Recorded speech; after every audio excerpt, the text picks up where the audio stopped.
All right, good morning, everybody, and welcome to the latest Urban Living webinar. Today, we are going to be looking at the co-living sector in Europe.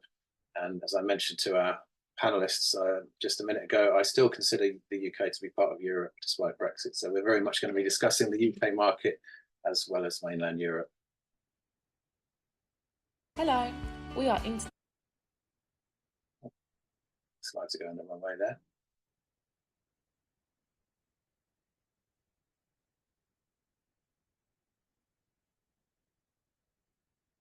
Hello. All right, that's me. I'm George Sell, editor of Urban Living News. We are an online B2B platform for the living and flexible workspace sectors.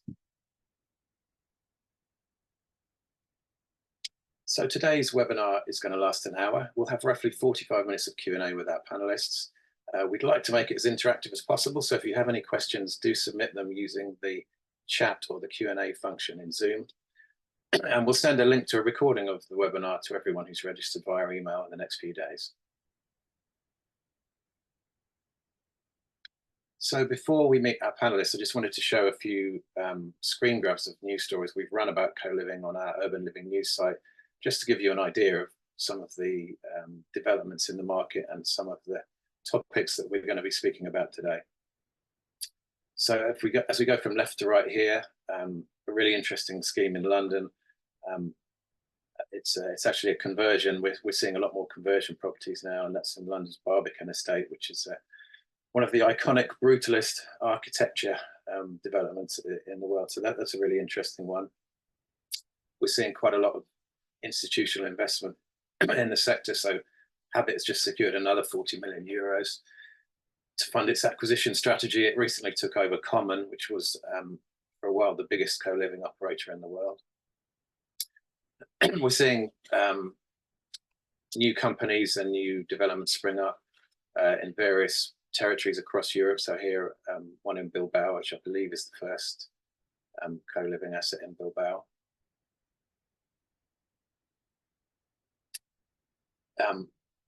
Planning and space standards and misunderstanding of co-living is a recurring theme, and we're now seeing lots of local authorities starting to draw up guidance on co-living because there hasn't really been anything like that up until now. The GLA obviously did one recently, and Bristol is looking to follow suit. We're seeing individual assets changing hands now. The sector's mature enough for M&A to start kicking in. And we're also seeing co-living becoming an important element of mixed-use schemes now. So the Brent Cross town scheme there is a related Argent scheme, and Halcyon are delivering a co-living element of that, but there are lots of other use classes in the same development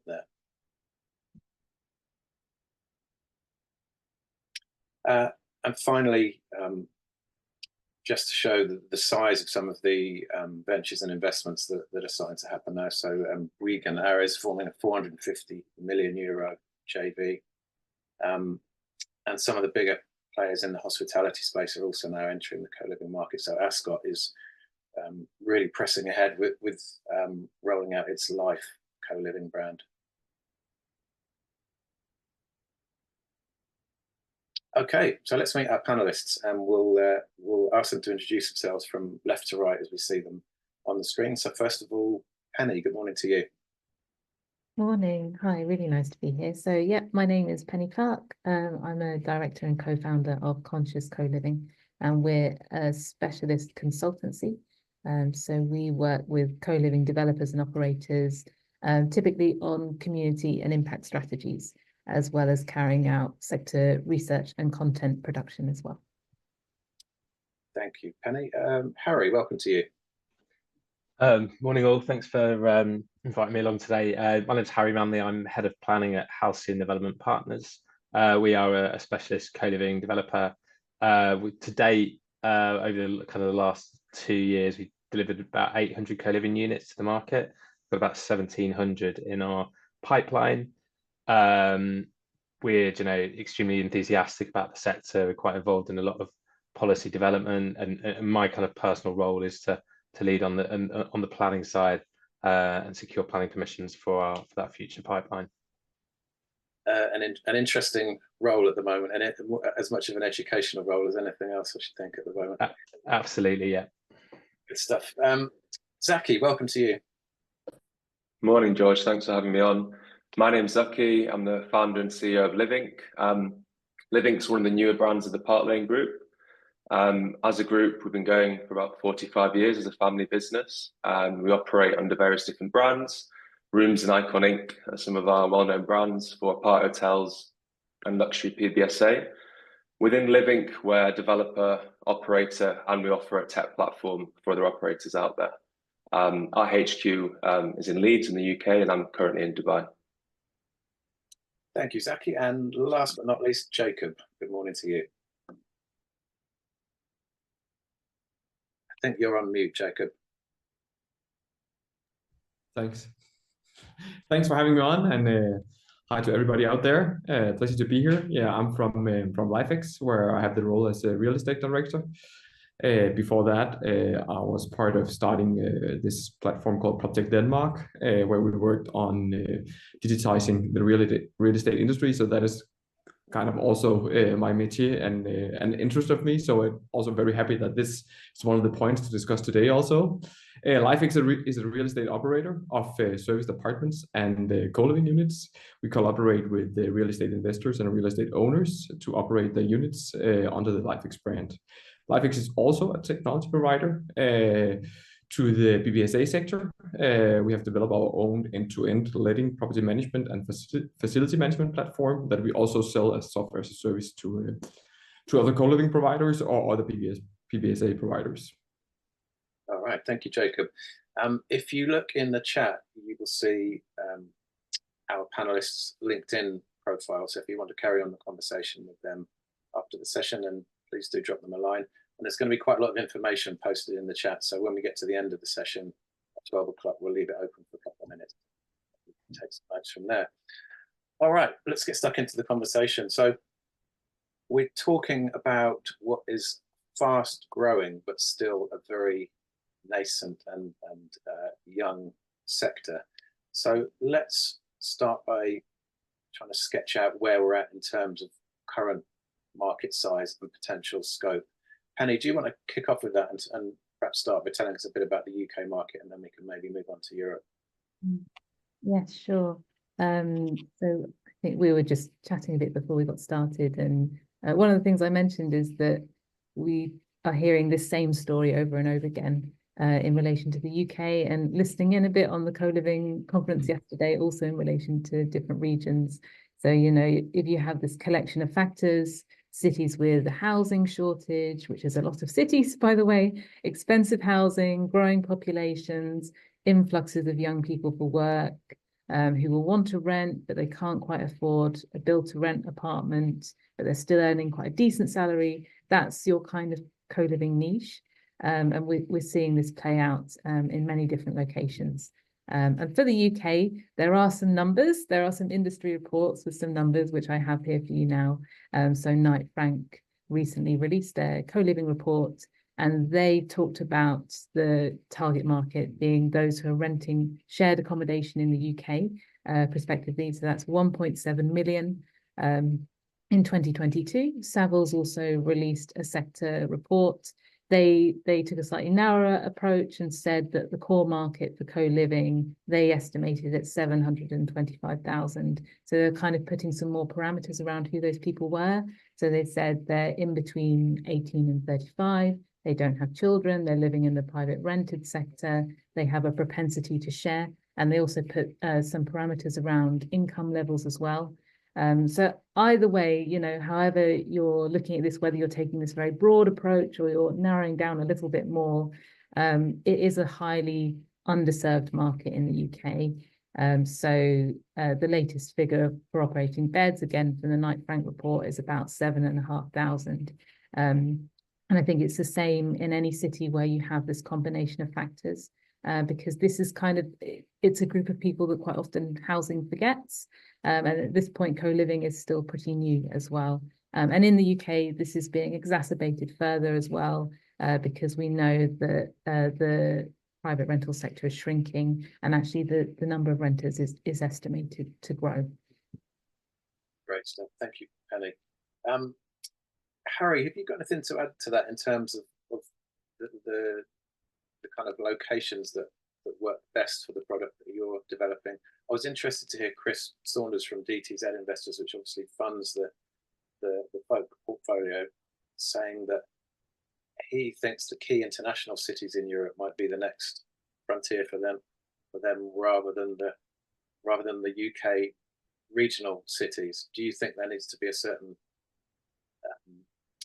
size and a certain core of target audience on a certain income to make this work at a sort of institutional scale?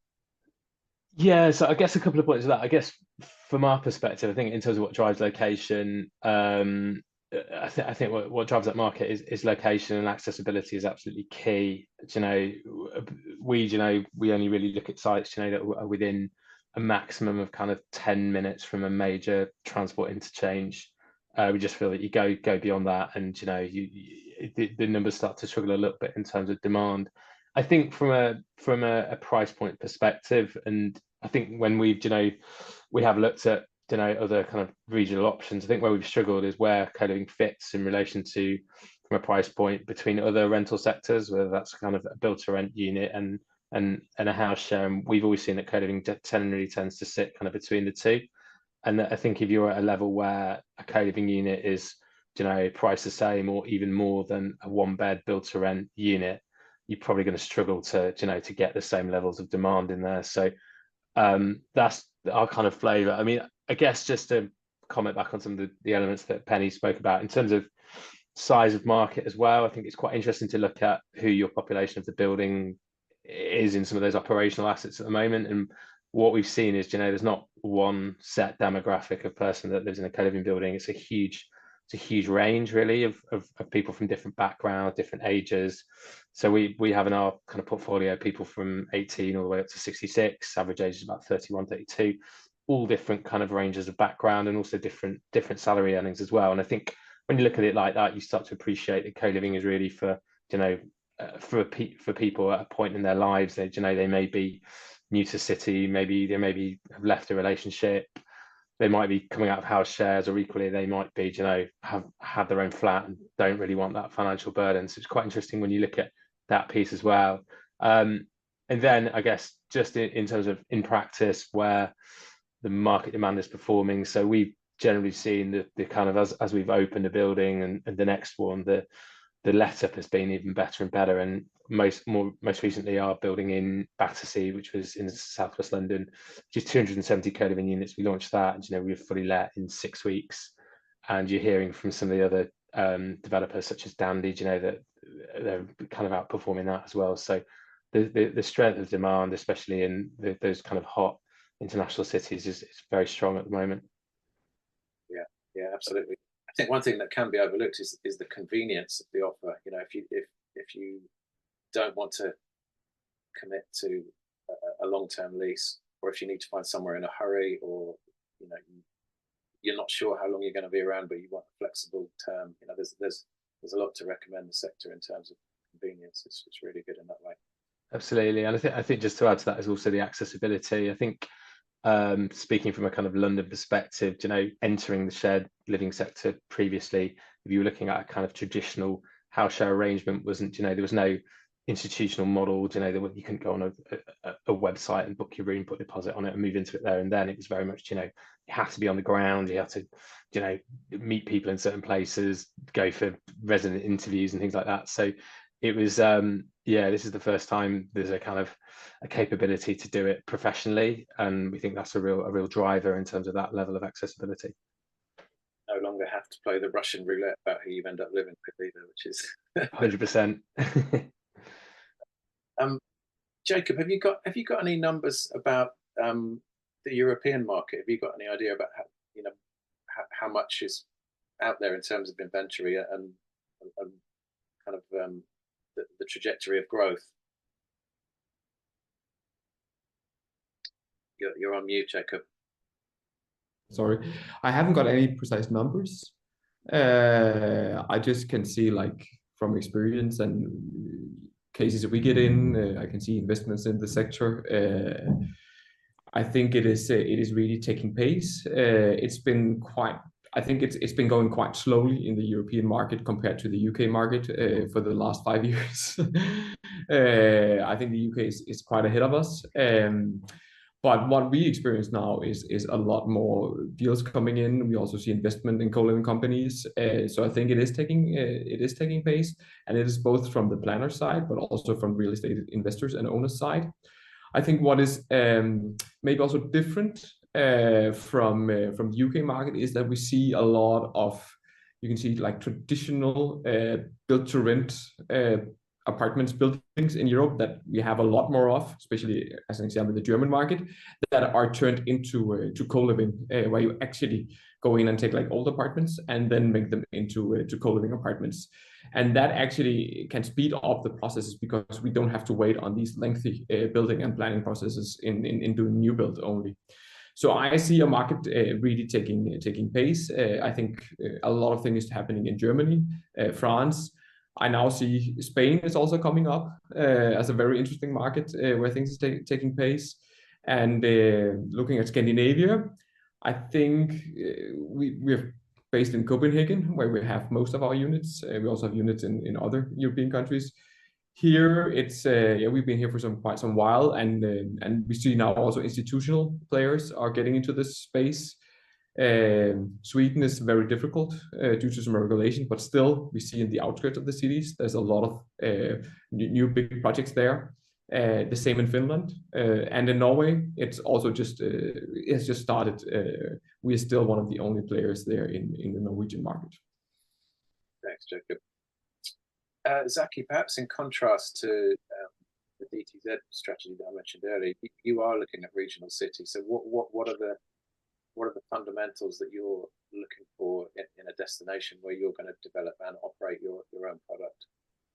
Well, I think developers are struggling with key cities in terms of finding land and with regulation as well. Just to add a couple of things as well to the market size, I think it's interesting to look at urbanization.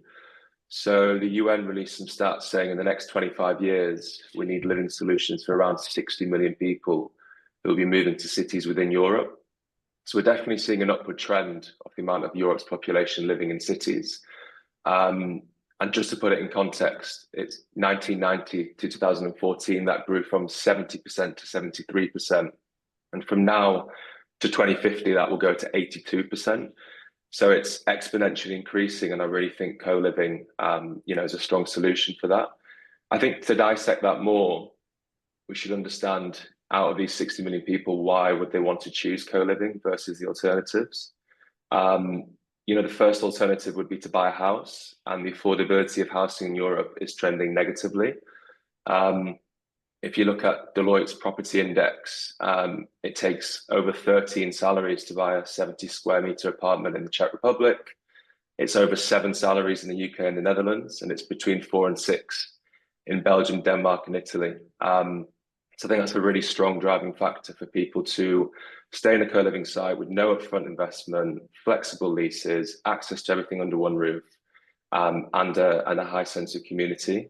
And those are the reasons why I think also, versus the alternative of BTR or PRS stock, co-living becomes very valuable. I guess the other thing you could look at in terms of market size is just the student market as well. There's around 20 million students in the EU a given year at universities. And I think, with supply and demand issues, with PBSA stock as well, for those co-living sites that accept students, it becomes a much more valuable asset as well. And also with developers and operators perhaps struggling a little bit with short-term rentals, with regulation and negative connotations. I would expect, in the next 5 or 10 years that we see a slight shift away from that, and developers and operators investing more in the mid to long-term stay, with co-living, being an asset that increases in that share as well. Thanks, Zach. And just tell us a bit about why regional cities are attractive to you. Sure. In the capital cities, let's take London, for example, there's obviously already a massive pipeline of co-living projects happening. Policy and regulators, it's still tough, but it's leaning towards the right direction. We secured the first co-living site in Leeds earlier this year, which is an amazing achievement, but it took 3 years to get there. It was 2021 to 2024 of appeals, meetings, emails, calls, a massive investment of time, and sort of a monetary investment from our side as well. I think the alternative living solutions in some of the regional cities are less than those of the capital, and you know, co-living can be a really strong alternative there. Exactly. Well, let's move on and talk a bit about planning and how understanding of the concept and attitudes towards it vary. Harry, I'll start with you, and we'll start in the UK. You know, we've got the GLA guidance. We're starting to see some consistency in London now. It's still very much a case of city by city in the rest of the country. But do you think things are moving in the right direction? Yeah, I think absolutely. I think I think in London specifically, it's a case of kind of borough by borough almost. But the GLA guidance is really helpful. It's an evolutionary guidance. It was the first edition published. It was kind of early 2022, which is very much in the spirit of the direction a lot of the regional cities have taken. It was very, very detailed guidance, very restrictive, very much based on almost as, you know, a bit of a fear of co-living and trying to work out how it fitted in with previous residential regulations.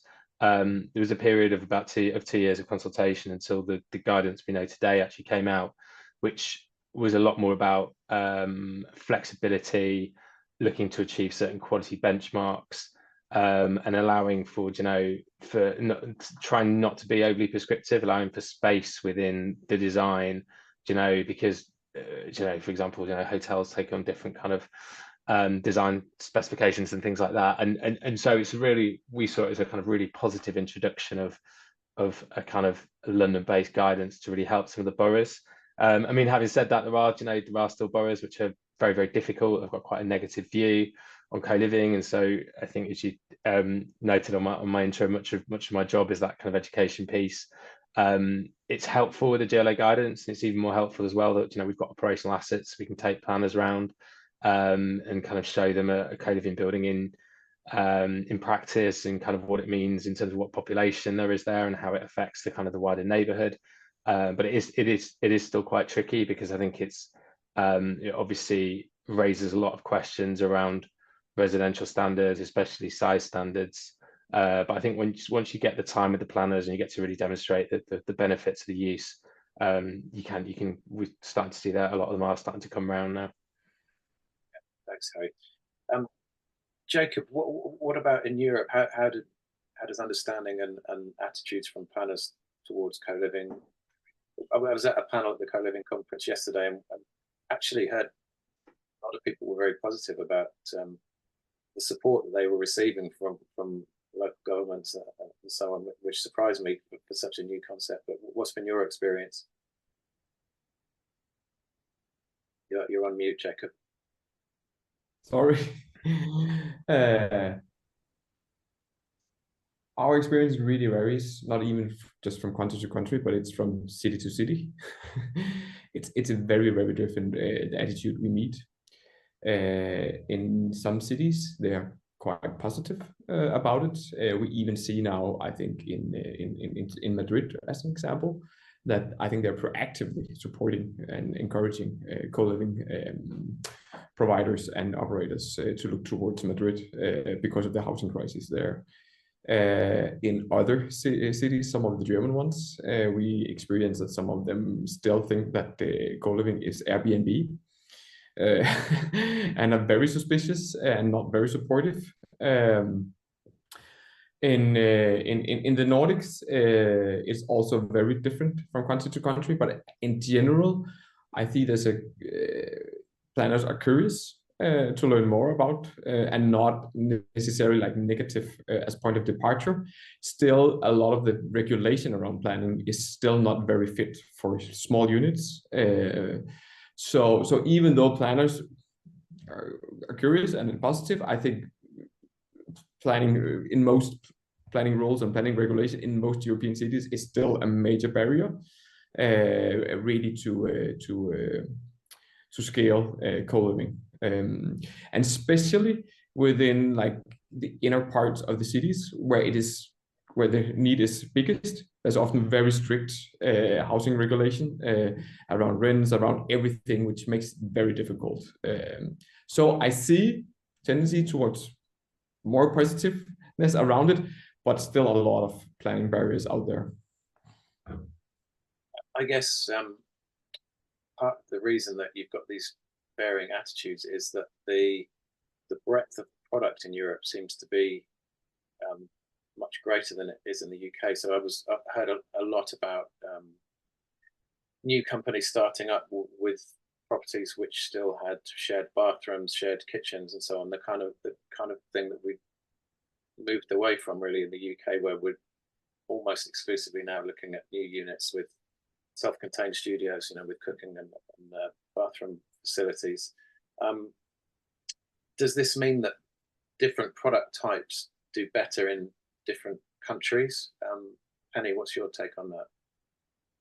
Yeah, it's an interesting question. And as you say, in the UK, co-living does tend to be studios. And there's there's quite a lot of variety, but to put it, to make a generalization, we're leaning towards either these large scale models or this kind of boutique model. And then there is a contingent of co-living in HMOs that I think sometimes gets a little bit forgotten in the big reports that come out about co-living. And it does seem that from the user research that I've seen, so Conductor released a report a few months back where they did a bit of research into co-living residents and why they're there. The number 2 reason that they liked co-living was because it gave them the ability to have a bit more privacy. And certainly anecdotally speaking to developers about this, they have said there is this expectation around, having your own bathroom and having your own private space. Having said that, we've got this new co-living development in Manchester that's recently opened, Square Gardens, and this has this mix of studios and also cluster flats, I think going all the way up to 5-bed flats. So it'll be interesting to see how this is received. And actually, we do see this model in Europe. We see it in the US.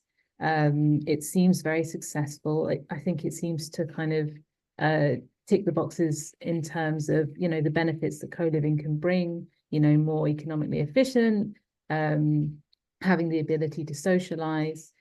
So yeah, I think it potentially is something that could work, but yet to be seen, I suppose. Harry, the product that you're developing is obviously the buildings themselves differ, the design and the style differs, but primarily they're a similar model, self-contained studios with communal spaces. Can you see that ever changing or evolving?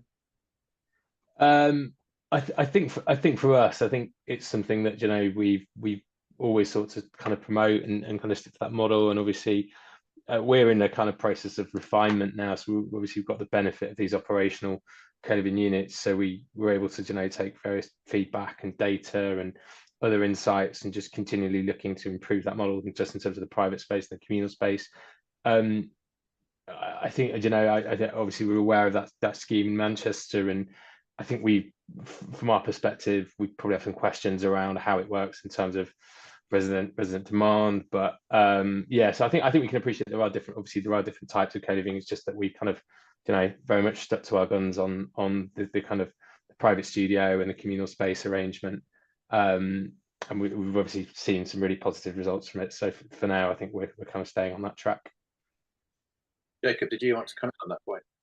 Yeah, so just a little bit on the different types and in the UK. So we have had some really, really successful, like what I would say, like the European model co-living, where you actually share an apartment. Some of these big townhouses, very centrally placed in London, they are very, very successful.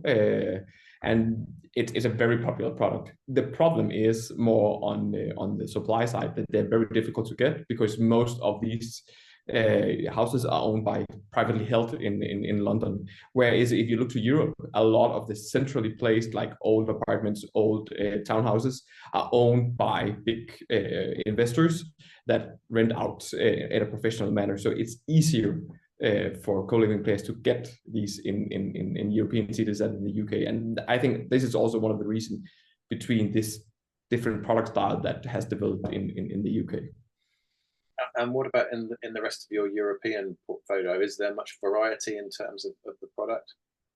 Yeah, so I think in many of the European cities, you will see a combination of these very like centrally placed old big apartments that are shared as co-living, but you'll also see increasingly a lot of what I would call more the UK model, with studios with common areas that are being built in the suburbs or in the outer part of the central of the city centers.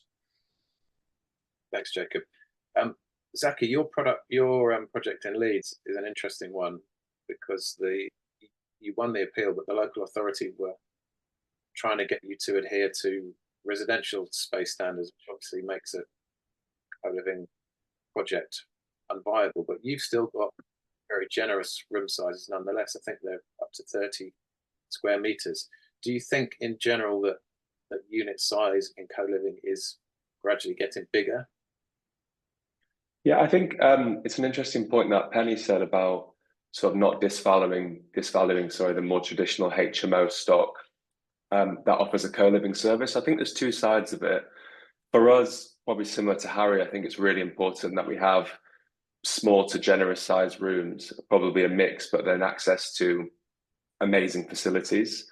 And I think probably going forward, above the facilities is the experiences. I think residents coming into co-living want to have a new experience of some sort or access new experiences.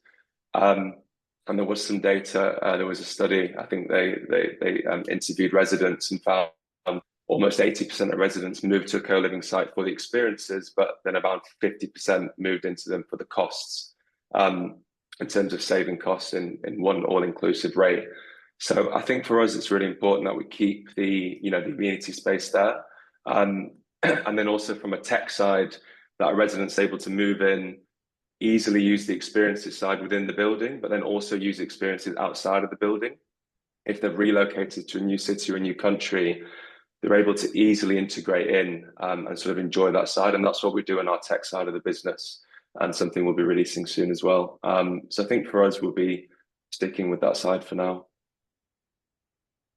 Let's stick with tech for a minute, Zakee, and tell us how technology's role in operating co-living assets is evolving. Sure. I mean, I think at the base of any scheme in any sector, tech and operations are really at the core. I think there's a few core things that every operator needs: PMS, community app, booking systems, and more recently, access control and camera surveillance. And I think the hot topic at the moment is obviously how are operators and the travel and booking industry going to use artificial intelligence in everyday life, both for management and for residents. I personally think AI will be a massive positive for us. And there's so many use cases. A few examples, one could be that residents have a personalized AI assistant where they can manage their day end to end, whether that's booking a space within the building, booking experience outside of the building, extending their tenancy, ordering a new utensils pack. I think if operators are able to use more tech, they're able to apply sort of human time in better areas in terms of community, sort of spending time with residents and other sides of the building. I think that's really interesting. And I think as an industry, we don't really know where it's going to go at the moment. Everyone's trying to build the next AI assistant or the next AI management reporting system. And we don't know sort of who's going to be the winner from that side.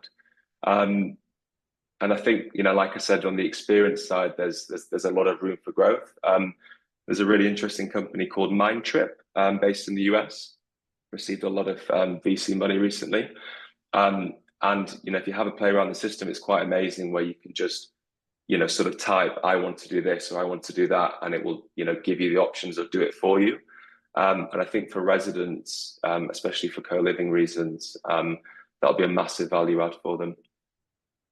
Thanks, exactly. Jakob, as a fellow tech provider, do you want to come in and talk about that? Yeah, I would love to talk a little bit about this. So I agree that AI is very exciting and it will open up some new opportunities.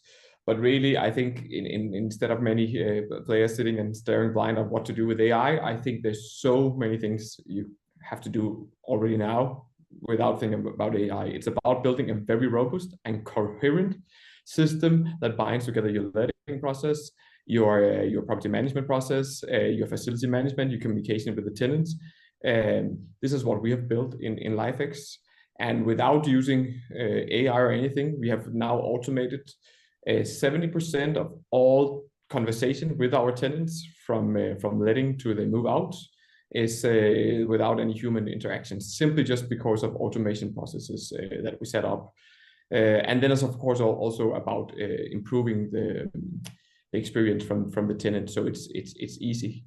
Consumers today, especially the ones that go for co-living, are so used to seamless digital experiences, and ordering, booking, whatever can be done very easily. So I think it's both on the tenant side, and it's very much about automating operations, because co-living is operational intensive, and if you don't automate it, you'll be killed by operations. You will not get a good business case, and you will get terrible tenant experiences.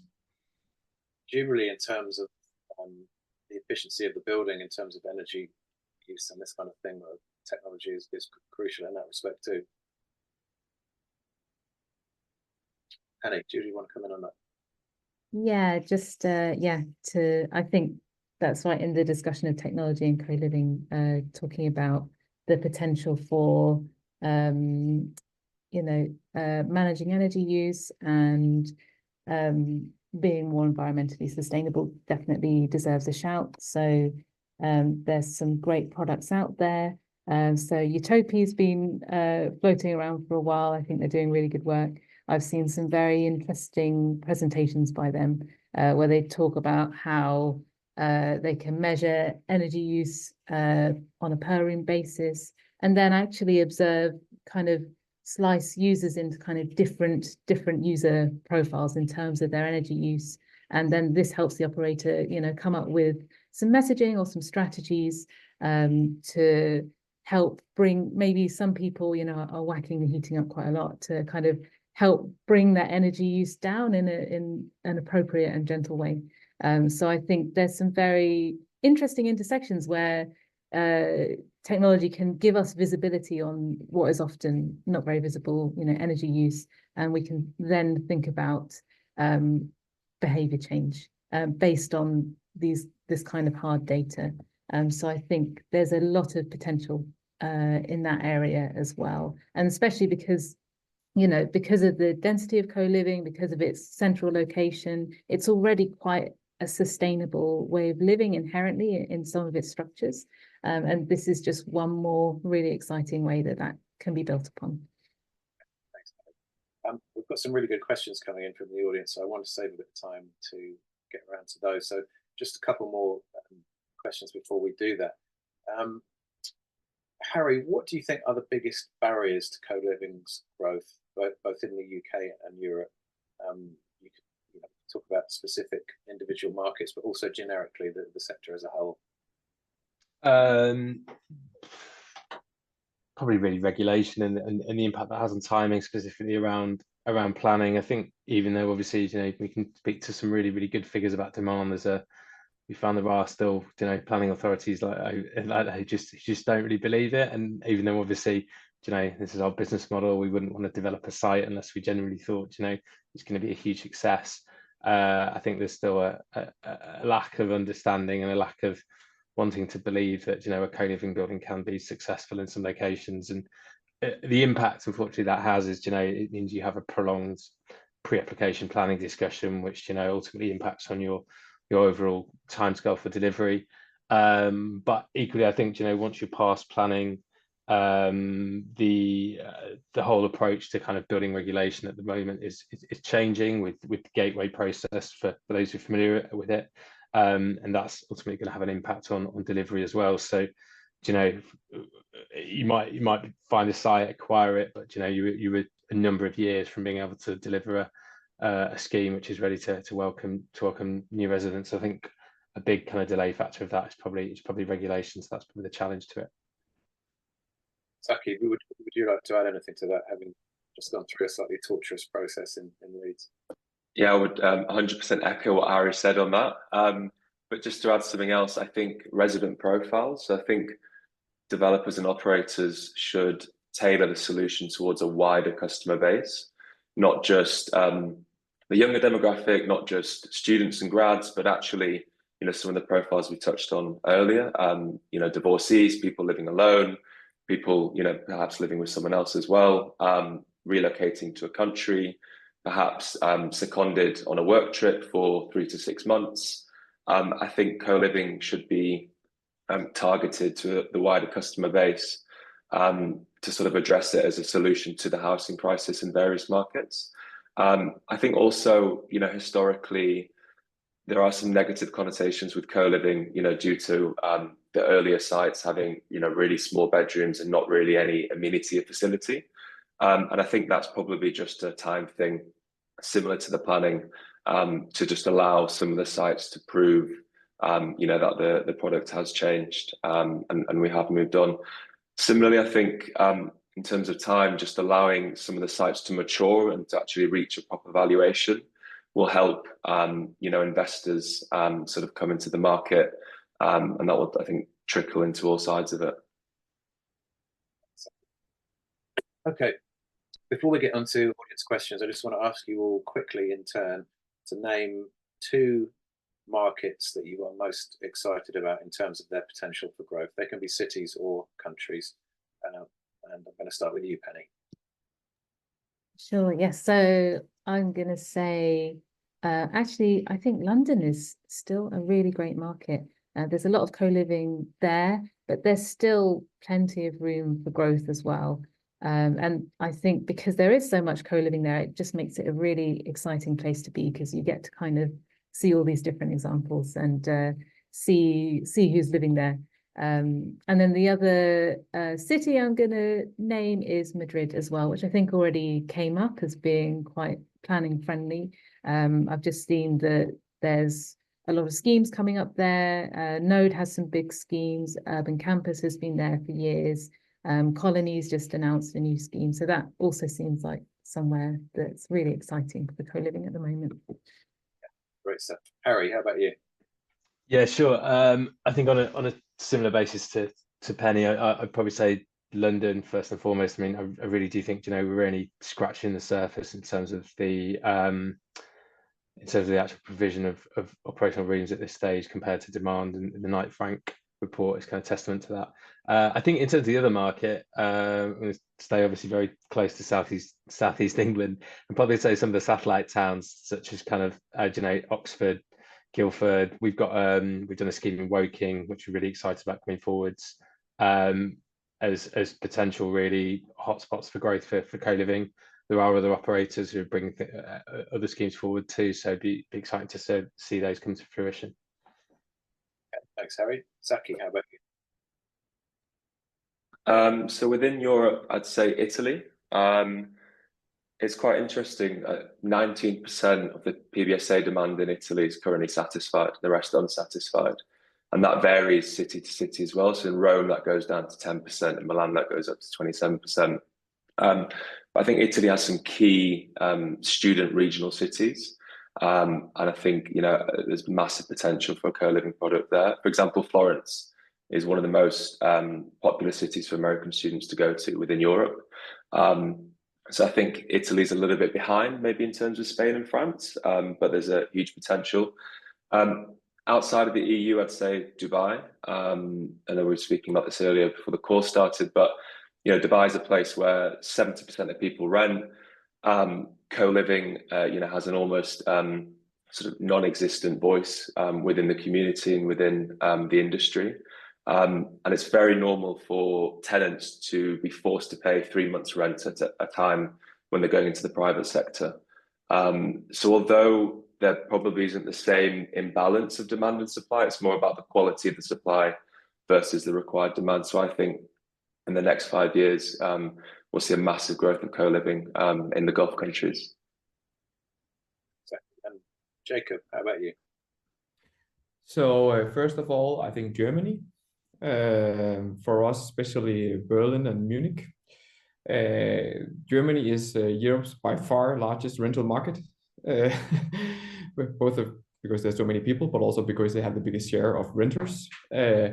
There's a huge housing crisis in most of the biggest European or biggest German cities. And we see it's probably one of the countries at the moment where we see most movement in terms of developers, existing real estate owners that are interested in going into co-living, also turning existing assets into co-living. So I think this is a really dynamic and very interesting market. And then again, I would say Spain. I think it's very interesting with the move from the Madrid government or the municipality of Madrid that goes in and kind of actually addresses that they would like co-living. That's not seen before, I think. And I would say Barcelona is actually also interesting.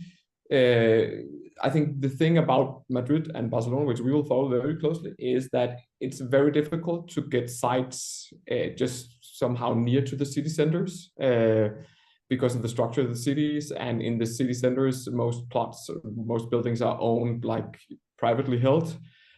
And I think we still have to see if it really works with co-living in like more suburban settings, very far, at least by public transport from getting in there. At least we know that our tenants really tends to favor centrally located places where it's very easy to go by public transport and you should not spend too much time.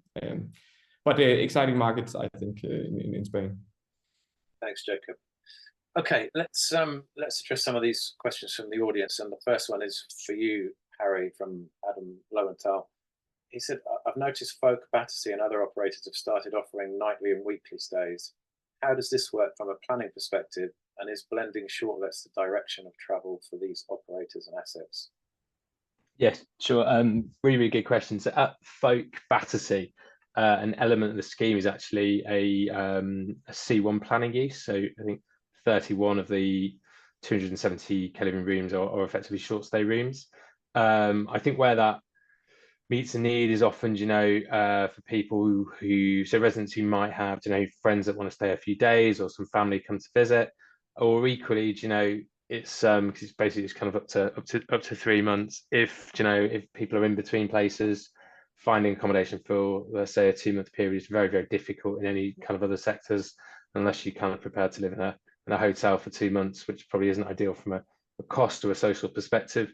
That option's pretty useful. I think from our perspective, so that's it's only a small percentage of the scheme. We see it as a very much a kind of ancillary, kind of small complementary use.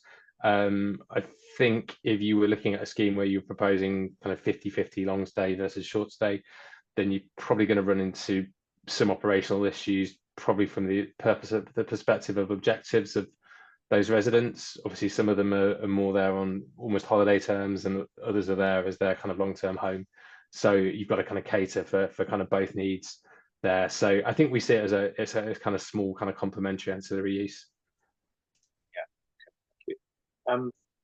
Penny, we've got a question here from Philip Littlehales, who's asking, how are rooms leased and how will the new government renters reform bill and security of tenure? Yeah, this is an interesting one. I think I was actually at a panel yesterday where somebody was asked this question, an investor attached to an operator, and their take on it was the only part that was really concerning for them was that this reform bill at the moment is proposing to stop changes in price according to length of stay, which could potentially be quite disruptive to the co-living model. Though having said that, from my understanding from speaking with operators, most residents do want to stay for longer anyway, and it tends to be, and those who are staying for shorter periods, in the 3-month kind of bracket, that might be because they're sort of in between moving house or they're coming to somewhere for work for a short period of time. So that's kind of a relatively small segment of their business anyway. But yes, that's potentially one concern. And then another element of the bill that may be impactful is the right to have pets, which then when you're in this kind of shared living setting does have impacts on, you know, how not everybody likes having animals around. How would that work? Could it really work? So I think those are two potential areas of concern for the bill. There was some quite strong disagreements about pets on the panel that I chaired at the Coliving yesterday. One operator initially did have pets, but after one guest had a husky in the building for 6 months, they changed their minds. So it's an interesting one. Talking about length of stays and flexibility of leasing stuff, Harry, could you maybe give us an idea of how the model works with folk? What's the minimum commitment a guest has? I'm not talking about the short stay guest, but if it's your primary residence, what are the contract options? How flexible is it? Yeah, sure. So yeah, putting aside that short stay element, so it's contracts are available from 3 up to 12 months at monthly intervals. So you can take a contract up for 7 months or so if you like. In terms of popularity of contract, I think we saw at Earlsfield was about 72% were 12 months. Which really illustrates, I think as Penny's kind of alluded to, there is a population of people who, do want to stay there for the long term, and we're seeing that the renewal rates are pretty strong as well. I think to be honest, I think there's a question over whether you offer beyond 12 months. We haven't as of yet, but it's certainly a question that's been raised by the planners as they see it as seeking an even more secure tenancy. And from the kind of the patterns that we've seen people stay today, I don't see why that's perhaps not something that we look to do in the future. Do residents get a reduction on the rent the longer they commit for? Does it work like that? Yes, there's almost it's like a dynamic pricing model. So yeah, if you stay for 12 months, and often there's kind of intro offers where that kind of 12th month will be free if you obviously subscribe for that length of period. Okay, we've got one more question, and this is a juicy one. I'm not sure who wants to have first crack at this one, but Philip Littlehouse again says, what are the investment returns metrics, occupation levels, gross revenue and yield, net operating income yield? Who wants to have a first stab at that? Maybe not all of it, but one of it. Jakob, do you want to talk about the kind of the broad brush investment picture in your properties? So yeah, just to explain, we don't own anything ourselves. We're just operator. So we have two models. Either we take a lease on the property, or we do a management agreement. And of course, these are two different cases. And in a lease, we would normally demand a higher gross margin for the business case for us to go around, because there's higher risk for us. Where in the management agreement, of course, we can go lower on the margins there. In general, I would say that if you do co-living well, there's a good margin, but it's not an easy place to make money because of the operations are often very intensive. You have many more move-ins and move-outs compared to traditional build-to-rent. So you have to get up very early to make this a good business case. Yeah. Penny, do you have any idea of what kind of yields are for co-living compared with build-to-rent and PBSA? I've got a hunch it's maybe somewhere in the middle, but yeah, exactly. I mean, yeah, I must say, not really my area, but this is what I continuously hear, that it yields typically sit in between build-to-rent and student accommodation. And as far as occupancy levels go, very strong. I'm always hearing how strong occupancy levels are, sort of 97%, 95%. Yeah, very competitive. We're hearing about waiting lists as well for new properties opening. I think, Harry, that's probably echoed in the folk buildings, isn't it? Yeah, no. It's been really strong, and it's. I think a testament to it is really not only the initial letting, but what's the picture like 12 months later. And I think that's the real test, is be able to demonstrate that you can appeal to an incoming new population of people, and then retain the majority of them and welcome new residents as well. So they perform really well. I think my position on yields is probably similar to kind of what Penny said. I think one kind of, we often get asked a question from people looking at it in the investment angle, just in terms of net efficiency, and it's just it's the wrong way to look at co-living building, just because of the nature of the inclusion of the amenity spaces, which are absolutely necessary. So whereas often with other residential typologies it's a good metric, it's a bit difficult to meaningfully assess it for co-living buildings. Good stuff. Thank you, Harry, and thanks everyone for your points today. We're rapidly approaching 12 o'clock, so I just want to show a couple of quick slides before we wrap up. Our next webinar, which is happening next week on the 3rd of October, is a really interesting one. I'm really looking forward to this. One of our panelists is actually going to be an AI bot, which is animated, and we will ask it questions and it will answer us in the form of an animated human form bot. And we're going to talk about how AI can potentially transform the real estate and hospitality sectors. It's going to be a really good one. It's very different from anything we've done before. I'm not sure it has been done before on a webinar. So the link to register for that is in the chat, and I hope you will all join us, because it's going to be a cracker. We also have a series of in-person events coming up during October. These typically run from 8:30 in the morning till about midday.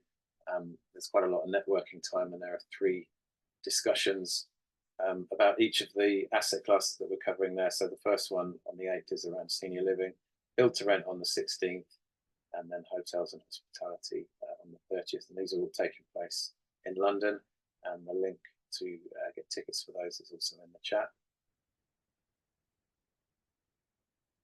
If you're interested in working with us on any of our digital platforms or our in-person events, do get in touch with my colleague Henry, whose details you can see on the screen and also in the chat. And finally, just wanted to say thank you. Thanks to all of our panelists for joining us and for their great insights today. Thanks to you for watching and for your questions. Enjoy the rest of your day. Have a great weekend, and I hope to see you on the AI webinar. Take care. Bye-bye. Hello, we are International Hospitality Media, or IHM for short. IHM is the #1 brand to engage with decision makers in hospitality and real estate. Our 4 multimedia brands lead their respective sectors with breaking news, comments, trends, and opinions across a variety of multimedia solutions. We provide an inspirational community to connect people through world-class events, webinars, podcasts, award schemes, and much more. But let us share our story of who we are and what we do.